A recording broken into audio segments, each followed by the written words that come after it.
আসসালামু আলাইকুম hello viewers, কেমন আছেন সবাই? আপনাদেরকে আবারও স্বাগতম জানাই আমার নতুন আরও একটি ভিডিওতে। আজকে আমরা নিয়ে এসেছি Xiaomi ব্র্যান্ডের একটি ভালো একটি স্মার্ট ওয়াচ নিয়ে রিভিউ করতে। তো চলুন কথা না বাড়িয়ে ভিডিও শুরু করা যাক। আজকের আমাদের ভিডিওটি স্পন্সর করেছে পটেটো গ্যাজেট। তাদের শপে পেয়ে যাবেন বিভিন্ন রকমের স্বল্প মূল্যে বিভিন্ন রকমের স্মার্টফোন অ্যাক্সেসরিজ, বিভিন্ন রকমের হেডফোন থেকে বিভিন্ন গ্যাজেট শুরু করে বিভিন্ন রকম কিছু। তো আর দেরি কেন, আমাদের ডেসক্রিপশন বক্সে দেওয়া রয়েছে তাদের ফেসবুক পেজের লিঙ্ক, তাদের সাথে অবশ্যই যোগাযোগ করুন। আর অবশ্যই তাদের একটি ক্যাম্পেইন চলছে, সেই ক্যাম্পেইনে 5 জন ফ্রেন্ডকে মেনশন করুন এবং 25 জন ফ্রেন্ডকে ইনভাইট করুন। সেই স্ক্রিনশট যদি তাদের ফেসবুক পেজের মেসেজ অপশনে আপনারা দিতে পারেন তাহলে আপনাদের জন্য রয়েছে আকর্ষণীয় ছাড়। তো আর দেরি কেন, চলুন ভিডিও শুরু করা যাক।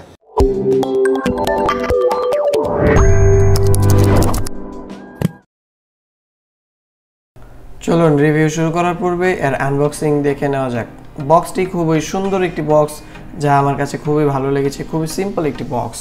বক্সটিকে যদি আমরা ওপেন করতে যাই, এর ভেতর থেকে বেরিয়ে আসবে আরও একটি কালো রঙের বক্স। খুললেই এর ভেতর থেকে বেরিয়ে আসবে আমাদের সেই কাঙ্ক্ষিত স্মার্ট ওয়াচটি। দেখতে খুবই সুন্দর লাগছে, জানি না ক্যামেরার মধ্যে আপনারা কেমন দেখতে পাচ্ছেন। আমার হাতে নিয়ে কিন্তু খুবই ভালো ফিল হচ্ছে, এটি দেখতে খুবই সুন্দর লাগছে আমার কাছে। তো এইটাকে বের করে নিব, যেহেতু এটি আমাদের রিভিউ ইউনিট, তাই এটি আপাতত আমরা ফার্স্ট ইমপ্রেশন হিসেবে আনবক্সিং করছি। বাকি কথা বলবো রিভিউর ভেতরে। ফার্স্ট ইমপ্রেশন অনুযায়ী এটি আমার কাছে খুবই ভালো লাগছে। এর পেছনে দেওয়া রয়েছে কিছু প্রয়োজনীয় সেন্সর, যার মাধ্যমে আপনাদের হার্টবিট, ব্লাড প্রেশার ইত্যাদি মাপতে পারেন। এবং এর উপরে দেওয়া রয়েছে 2.5D কার্ভ গ্লাস। এবং এটিকে চার্জ করার জন্য এর ভেতরেই দেওয়া রয়েছে আপনাদের প্রয়োজনীয় একটি ডাটা কেবল, যার মাধ্যমে আপনারা এটিকে সহজে চার্জ করে নিতে পারবেন। সো চলুন ভেতর থেকে ডাটা কেবলটি এবং ইউজার ম্যানুয়ালটি বের করে নেওয়া যাক। এই ইউজার ম্যানুয়ালটি আমার মনে হয় না কেউ পড়ে থাকে ইউজার ম্যানুয়ালটি, তারপরে আমি আপনাদেরকে জাস্ট দেখিয়ে দিচ্ছি ব্যবহারের স্বার্থে। আশা করি আপনারা পড়ে থাকবেন। এবং এর যে কিউআর কোডটি রয়েছে, এই কিউআর কোডটির মাধ্যমে, স্ক্যানের মাধ্যমে আপনারা এর যে অ্যাপসটি রয়েছে সেই অ্যাপসটিকে ডাউনলোড করে নিতে পারবেন। এর সাথে যে ডাটা কেবলটি দেওয়া রয়েছে, এই ডাটা কেবলটি খুবই ফ্লেক্সিবল একটি ডাটা কেবল। এবং এর যে মাথাটি রয়েছে, এটি একটি ম্যাগনেটিক মাথা। এই ম্যাগনেটিক মাথাটির মাধ্যমে আপনারা একদম জাস্ট এর কাছে নিয়ে ধরবেন এবং এটি লেগে যাবে। তো এই ছিল এর সিম্পল আনবক্সিং। যারা স্বল্প মূল্যে একটি ভালো একটি ফিটনেস ব্যান্ড খুঁজছেন, আমি মনে করি তাদের জন্য এই ব্যান্ডটি আমার কাছে বেস্ট মনে হয়েছে। কারণ এতে আপনারা যেই ফিচার্স পেয়ে যাবেন, এই ফিচার্সগুলি আমার মনে হয় না এই দামে অন্য কোনো কোম্পানি অফার করছে। এটি মূলত Xiaomi ব্র্যান্ডেরই একটি স্মার্ট ওয়াচ, যার সাব ব্র্যান্ড হচ্ছে হ্যালো। প্রথমেই কথা বলা যাক এর বিল্ড কোয়ালিটি নিয়ে। এর বিল্ড কোয়ালিটি ছিল খুবই সলিড একটি বিল্ড।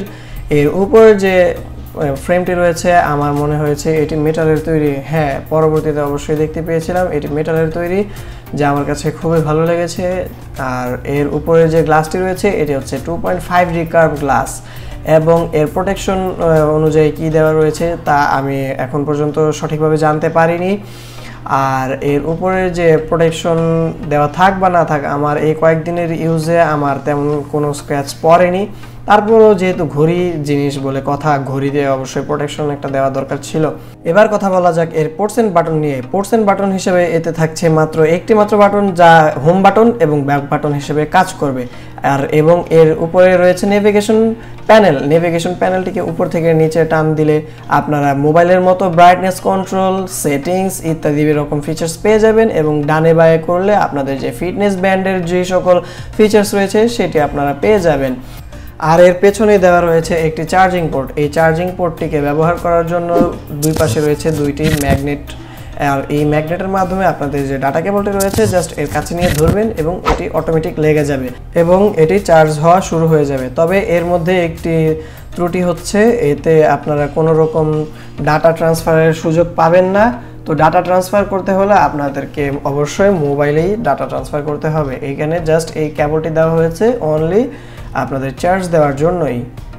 এবার এর পারফরমেন্স নিয়ে কিছু কথা বলা যাক। এর পেছনে যে আমাদের ব্লাড প্রেশার এবং হার্টবিট রেট মনিটর করার জন্য যে সেন্সরটি রয়েছে, এই সেন্সরটি একদম অ্যাকুরেটভাবে কাজ করছিল। এই বাজেটে এর থেকে পাওয়া এর পারফরমেন্স ছিল সবচেয়ে বেস্ট আমার বলে মনে হয়েছে। এর আশেপাশে আপনারা যদি স্লাইড করেন তাহলে বিভিন্ন রকমের অপশন পেয়ে যাবেন। এগুলো নিয়ে আমি আর কথা বলতে চাচ্ছি না, কারণ এগুলো আপনারা একদিন ইউজ করলে আপনারা বুঝে যাবেন কোনটার কি ফাংশন। আর এর যে বেল্টটি রয়েছে, এই বেল্টটিও আমার কাছে খুব ভালো লেগেছে। আর এখন কথা বলা যাক কিছু সময় এর ব্যাটারি ব্যাকআপ নিয়ে, যেটি এর মূল হাইলাইটেড বিষয়। Xiaomi তাদের ওয়েবসাইটে ক্লেম করছে যে এর ভেতরে রয়েছে 260 mAh এর ব্যাটারি। এর যে স্ক্রিন সাইজটি রয়েছে 1.4 ইঞ্চ একটি ডিসপ্লে, এই ডিসপ্লেটিতে এই ব্যাটারি ব্যাকআপ ছিল মোর দেন এনাফ বলে আমার মনে হয়েছে, কিন্তু তাদের যে ওয়েবসাইটে দেওয়া ছিল 30 দিন, এই 30 দিন মূলত আমি ব্যাকআপ পাইনি। মূলত বিষয়টি হচ্ছে এইটি যে আপনারা যেদিন চার্জ দিবেন এরপর আপনারা যদি এই ঘড়িটিকে ইউজ না করে থাকেন তাহলে এর যে ভিতরের ফাংশনটি রয়েছে ফাংশন পরিচালনার মাধ্যমে এটি 1 মাসের মতো ব্যাটারি ব্যাকআপ দিতে পারে। তবে আমি আমার নিজের নর্মাল ইউজিংয়ে এটি থেকে আমি প্রায় 10 থেকে 12 দিনের অ্যাভারেজ একটি ব্যাটারি ব্যাকআপ পেয়ে গিয়েছিলাম নর্মাল ইউজে। আর এতে ব্যবহার করা হয়েছে ব্লুটুথ 5.0, এতে আমি কানেক্টিভিটি কোনো ইস্যু পাইনি। তবে এতে মাঝে সাঝে দেখা যাচ্ছিল যে একটু ডিস্টেন্স অর্থাৎ 10 থেকে 12 মিটারের দূরে গেলে এটি কিছুটা ডিলে করছিল বলে আমার মনে হয়েছে। আমি জানি না এটা সফটওয়্যার কোনো প্রবলেম কিনা, সফটওয়্যারগত প্রবলেমও হতে পারে, মোবাইল থেকে এটার যে অ্যাপসটি রয়েছে সেই অ্যাপসেরও প্রবলেম হতে পারে, কিন্তু এটা আমার কাছে মনে হয়েছে তাই আমি রিভিউর ক্ষেত্রে আমি এটি জানিয়ে দিচ্ছি। এবার আসা যাক ফাইনাল কনক্লুশনে, এটি আপনারা নেবেন কি নেবেন না। যাদের বাজেট অল্প কিন্তু একটি ভালো একটি ফিটনেস ব্যান্ড খুঁজছেন তাদের জন্য এটি ভালো হবে বলে আমি মনে করি, এবং এটি খুবই হালকা পাতলা ওজনের একটি ফিটনেস ব্যান্ড, যার ফলে এটি সকলের হাতেই মানাবে বলে আমি মনে করি। আপনাদের জন্য এটি ভালো হতে পারে, তারপরও এরপর আপনাদের একান্ত ইচ্ছা আপনারা এটি নেবেন কি নেবেন না। তো এই ছিল আজকে আমাদের প্রোডাক্টের রিভিউ, আশা করি সকলে ভালো লেগেছে। যদি ভালো লেগে থাকে তাহলে অবশ্যই লাইক দিয়ে দেবেন, কমেন্ট করে জানিয়ে দেবেন আপনার মূল্যবান মতামত এবং সাবস্ক্রাইব করে পাশে আসা বেল আইকনটি বাজিয়ে দেবেন পরবর্তী আপডেট সবার আগে পাওয়ার জন্য, কারণ নেক্সট টাইম এরকম ধরনের কন্টেন্ট আরও আসবে।